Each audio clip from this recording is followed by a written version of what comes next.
США назвали сроки завершения войны. Россия нанесла групповой удар по украинским городам и уверена в ликвидации главы украинской разведки, а узбекистанец извиняется за то, что спровоцировал международный скандал. В эфире «Нехта» самые важные и интересные новости к этому часу. Десятки городов под обстрелом. РФ бьет по гостинице в Одессе и жилому дому в Полтаве. Почему заявляет об устранении Буданова? Подробности атаки. Белый дом ведет отчет. В Вашингтоне заговорили о скором завершении войны. Когда это произойдет и на что готов Трамп? Почему президент США угрожает еще и ЕС? Ряды немецкой армии редеют. Почему пресса Германии пишет о сокращении количества военнослужащих? Куда подевались представители Бундесвера? Друзья, всем привет! Буду рад вашему лайку, подписке и репосту. Вы прекрасно знаете, что для нас это очень важно. Оставляйте также свои комментарии и спасибо вам за обратную связь. Об актуальных и важных событиях прямо сейчас начинаю. Путин отдает приказы об ударах по Украине. Меньше чем за сутки российские оккупанты совершили несколько страшных обстрелов высокоточным оружием и дронами по объектам в Украине. В Минобороны РФ уверяют, что нанесли групповой удар по газоэнергетической инфраструктуре. Зеленский заявил, что повреждения зафиксированы в Запорожье, Сумской, Харьковской, Хмельницкой, Киевской и Одесской областях. Удары пришлись по жилой застройке. В Запорожье разрушены дома, в Полтаве целый подъезд многоэтажного жилого дома. В Одессе известнейшая гостиница «Бристоль», которая в советские времена называлась «Красная». Есть погибшие и десятки раненых. Количество жертв постоянно меняется. Поисково-спасательные операции на момент записи видео продолжались. В то же время российская пропаганда начала оправдывать свои удары по гражданским объектам и в очередной раз похоронила главу украинской разведки Кирилла Буданова. В ГУР уже опровергли эти фейки. Зеленский же призвал партнеров оказать давление на Россию за террористические атаки. Об очередном ударе по Украине, а также о так называемой ликвидации главного разведчика Украины и что стоит за этими заявлениями, мы поговорили с одесситом, спикером Украинской добровольческой армии «Юг» Сергеем Братчуком. Даже если бы генерал Буданов находился со служебной командировкой в городе Одесса, мы прекрасно понимаем, что один из высших руководителей военно-политического блока страны не может спокойно находиться в гостинице в центре города, который на тот момент уже 3 дня подряд обстреливали россияне. Вот эта ракетная атака была 4-е сутки подряд. Еще одна версия, которую озвучили Z-пропагандисты, это иностранные наемники Бристоль. Были иностранцы, норвежские дипломаты. Слава богу, живы-здоровы. Я хочу напомнить, что траектория полета ракеты, маршрут ракетный, он всегда заранее строится соответствующими должностными лицами, которые отрабатывают эти вопросы нанесения ракетных ударов по нашим условно тыловым городам. В том числе Одесса, Полтава, Запорожье в данном случае. Это то, что планируется заранее, зная, где что находится. Элемент запугивания, как всегда, и террора присутствует. В США дали ответ, когда и в какой срок может быть завершена война в Украине. В эфире Fox News Кит Келлог, который был назначен Трампом спецпредставителем по Украине и который принимал участие в разработке некого мирного плана, уверяет, что на завершение войны не уйдут годы.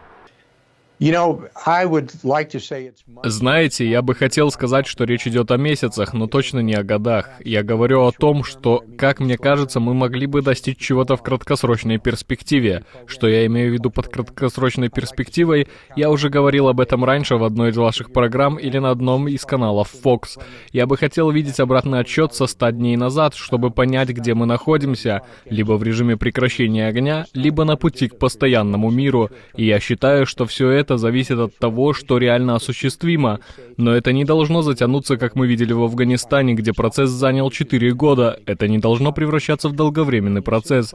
Все должно быть решено в короткие сроки, не только ради обеих стран, но и в более широком контексте. Одновременно с этим заявлением впечатляет и Трамп. Он уже 2-й раз за последнюю неделю намекает на то, что у него все же есть прямые контакты с РФ и, возможно, даже с Путиным. Но открыто об этом говорить и признаваться пока не собирается. И это просто бессмысленная ситуация, и она должна прекратиться, так что я сделаю все, что смогу, чтобы остановить это. И да, у нас идут обсуждения. Они уже запланированы? Мы уже говорим «да». То есть вы уже говорили с Владимиром Путиным? Я не хочу это говорить, но у нас действительно идут серьезные обсуждения по этому вопросу. Есть причина, почему вы не хотите отвечать? Я просто не хочу это говорить, но у нас идут очень серьезные обсуждения по этой войне, мы пытаемся ее закончить. В своем выступлении Трамп упомянул и ЕС, заявив, что не отказался от намерений ввести пошлины на товары из Европейского Союза. Трамп говорит, что страны ЕС ужасно обращаются со Штатами и не покупают американские товары. Кроме того, президент США обещал ввести пошлины еще и для Китая, Мексики и Канады. Financial Times пишет, что введение высоких тарифов в отношении крупнейших торговых партнеров США резко повышает риск разжигания полномасштабных торговых войн. Друзья, а что вы думаете, удастся ли команде Трампа остановить Путина за 100 дней? Или этого срока недостаточно? Пишите в комментариях, что думаете о риторике нового президента Америки. Российские оккупанты медленно берут в кольцо ключевой логистический узел ВСУ – город Покровск в Донецкой области, который находится всего в нескольких километрах от Днепропетровской области. Украинские войска упорно обороняют город, но если РФ удастся захватить этот населенный пункт, то это может дать России возможности для проведения атак сразу по нескольким направлениям на востоке страны. Кроме того, это станет новым давлением на Киев в критический момент войны. Об этом пишет издание Рейтер. Украинские военные говорят, что войска Путина продвигаются вперед и днем, и ночью, атакуют малыми пехотными группами, и пехоты у России достаточно. Кроме того, Москва готова положить тысячи своих военных для дальнейшего наступления. Аналитики, опрошенные Рейтер, говорят, что падение города может привести к тому, что оккупанты попробуют продвигаться на запад страны, в первую очередь в сторону Днепропетровской области. Что происходит в этой точке линии фронта, мы решили узнать также у спикера украинской добровольческой армии «Юг», который знает все о событиях на поле боя. Во-первых, я хотел бы сказать, что на этом направлении, на Покровском направлении, враг собрал сегодня наиболее боеспособные свои части, которые, тем не менее, на сегодняшний день, первое, проводят перегруппировку, вызванную как раз и ротациями, которые необходимы этим частям и соединениям, потому что они понесли огромные потери в тяжелых боях, в жестоких боях с украинскими силами обороны. Проходит ротация, пополнение личным составом. Действительно, враг сегодня использует тактику малых пехотных групп, только количество личного состава в этих пехотных группах увеличилось. Например, если раньше мы там говорили от 3 до 4, до 5 человек, то сегодня практически в 2 раза эти пехотные группы по количеству выросли. Там до 10 человек, может быть, от 6 до 10. А дальше тактика та же. Попытки охвата, прежде всего с юго-западного фланга Покровск. И, соответственно, будут попытки на ближайшее время то же самое осуществить на северо-восточном направлении, с другого фланга. Соответственно, мы говорим об угрозах городу Мирноград, где объявлена срочная эвакуация населенного пункта. Ряды немецкой армии редеют. Несмотря на увеличение числа призывников, солдат в Бундесвере становится меньше. О проблеме пишет немецкая пресса. Сокращение незначительно, но оно все же есть. Если на конец 2023 года, по данным Минобороны Германии, насчитывалось 181 500 военных, то уже в конце 2024 года это количество уменьшилось на 350 человек. ФАЦ пишет, что основное сокращение произошло за счет контрактников, в то время как количество профессиональных военных и призывников немного увеличилось. В Минобороны страны уверяют, что настал переломный момент, и 2024 год стал самым успешным годом по набору персонала в Бундесвер за последние 5 лет. Ссылаясь на увеличение числа заявок и принятых на службу военнослужащих, Министерство обороны Германии заявляет, что удалось достичь переломного момента. В 2024 году было принято около 20 300 новых сотрудников, что примерно на 8% больше, чем в 2023 году. Это соответствует приросту примерно на 1500 военнослужащих.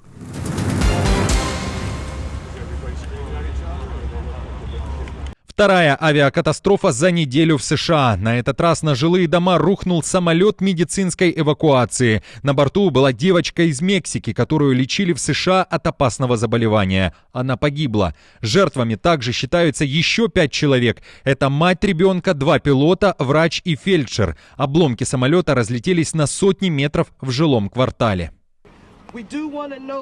Мы хотим отметить, что пострадали несколько жилых домов и транспортных средств. Итак, что мы просим вас сделать для нас прямо сейчас, Филадельфия? Мы настоятельно просим вас, пожалуйста, держаться подальше от места происшествия. Если вы увидите обломки, позвоните в 911. Ни к чему не прикасайтесь. На месте происшествия продолжается расследование. Известно, что крушение самолета произошло лишь в 5 километрах от аэропорта в северо-восточной Филадельфии, который в основном обслуживает бизнес-джеты и чартерные рейсы. Самолет санавиации успел подняться на высоту около 500 метров над землей, прежде чем упасть. Среди версий трагедии – взрыв кислородных баллонов, которые были на борту. Напомню, несколькими днями ранее в небе над Вашингтоном вертолет армии США столкнулся с пассажирским самолетом, погибло 67 человек. Лукашенко считает своими личными врагами семью белорусов. Уже на следующей неделе в Минске будут судить 47-летнего Николая Лепешко, его супругу Елену и их 24-летнего сына Никиту. На скамье подсудимых семья оказалась из-за того, что выходила на протесты против Лукашенко. Правозащитный центр «Весна» пишет, что силовики режима считают семью Лепешко виновными в организации подготовки действий, которые грубо нарушают общественный порядок, либо же участии в них.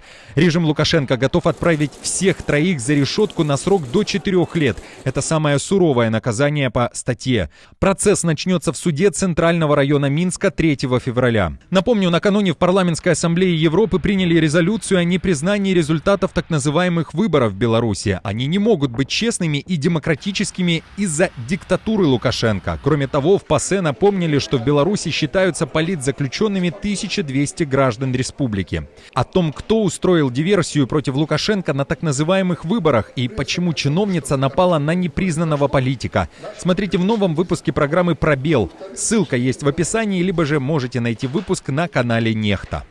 Что возмутило Наталью Качанову и какими стали последствия ее наглой выходки? Она первая поднялась. Нет, я ее не видел такой. Как так? Даже африканские лидеры посмели унизить белорусского коллегу. Не по-братски, не по-партнерски, не по-пацански. Передать президенту Зимбабве. Будешь президентом. Об этом и многом другом в программе «Пробел». Восполняем пробелы про Беларусь и все самое важное и интересное, что связано с ней. Извинение принято. Шахматист из Узбекистана попросил прощения у своей соперницы из Индии за то, что не пожал ей руку перед партией. Международный скандал вспыхнул на шахматном турнире в Нидерландах. Чемпион Олимпиады по шахматам из Узбекистана Надирбек Якубоев уже после игры решил рассказать, что же произошло. Он встретился с Рамешбабу Ваишали и извинился лично. Уверяет, что уважает ее и ее брата, гроссмейстера, а также всех шахматистов Индии.